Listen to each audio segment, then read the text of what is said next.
চলতি অর্থবছরের প্রথম 4 মাসে রাজস্ব আদায়ে ঘাটতি হয়েছে প্রায় 17,000 কোটি টাকা। সবচেয়ে বেশি ঘাটতি হয়েছে আয়কর খাতে। জাতীয় রাজস্ব বোর্ডের হালনাগাদ প্রতিবেদনে এমন তথ্য উঠে এসেছে।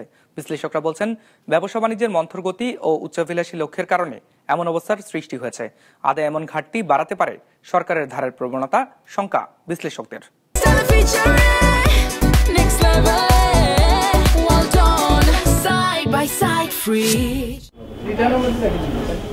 সরকারের যাবতীয় ব্যয় নির্বাহের অন্যতম উৎস রাজস্ব আহরণ। জাতীয় রাজস্ব বোর্ডের সবশেষ হিসেবে অর্থবছরের প্রথম 4 মাসে অর্থাৎ জুলাই থেকে অক্টোবরে রাজস্ব এসেছে 1,19,478 কোটি টাকা। গত বছর একই সময়ে যা ছিল 1,03,000 কোটি টাকা।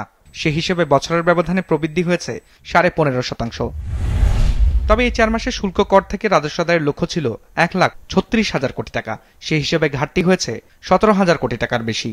এই যে রাজস্ব আদায়ের যে লক্ষ্যমাত্রা যখন ধার্য করা হয়, এইটা অর্জনের জন্য কি কৌশল ব্যবহার করা হবে, কিভাবে এটা অর্জিত হবে, এই জন্য ডিটেইল কোনো প্ল্যানটা সঠিকভাবে ওয়ার্কআউট করা হয় না।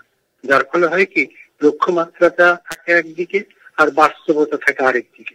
ফলে এই ঘাটতিগুলো দেখা যায়। এটা প্রতি বছরই হয়।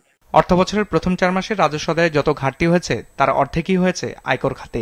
47,043 কোটি লক্ষ্যের বিপরীতে 9,000 কোটি টাকাই আদায় হয়নি। তালিকায় দ্বিতীয় অবস্থানে আছে আমদানি খাত। 41,500 কোটি টাকা লক্ষ্যমাত্রার মধ্যে উঠে এসেছে 34,000 কোটির মতো। এই সময় ভ্যাট আদায় হয়েছে লক্ষ্যের চেয়ে 1,269 কোটি টাকা কম। সরকারের তো ব্যয় মেটানোর জন্য তাহলে অন্য কোনো খাত থেকে তাদেরকে রেভিনিউ আর্ন করতে হবে, যেমন বেশি করে হয়তো বরোইং করতে হবে। ফরেন বরোইং খুব একটা তো এখন আসবে না, সরকারকে অভ্যন্তরীণ ঋণের উপরে বেশি নির্ভর করতে হবে।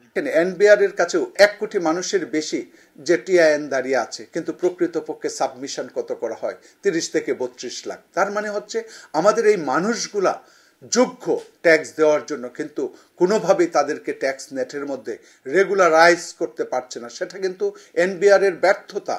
যদি এনবিআর এই জায়গাটা করতে পারতো, ন্যাট সম্প্রসারণ করতে পারতো, তাহলে কিন্তু যে বাজেট বাংলাদেশে ধরা হয় সেই বাজেটের চেয়ে ডাবল বাজেট দেওয়া সম্ভব, আপনি যদি জিডিপির সাথে ট্যাক্স রেশিওর তুলনা করেন। চলতি বছর জাতীয় রাজস্ব বোর্ডকে 4,99,000 কোটি টাকার রাজস্ব আদায়ের লক্ষ্য দেওয়া হয়েছে।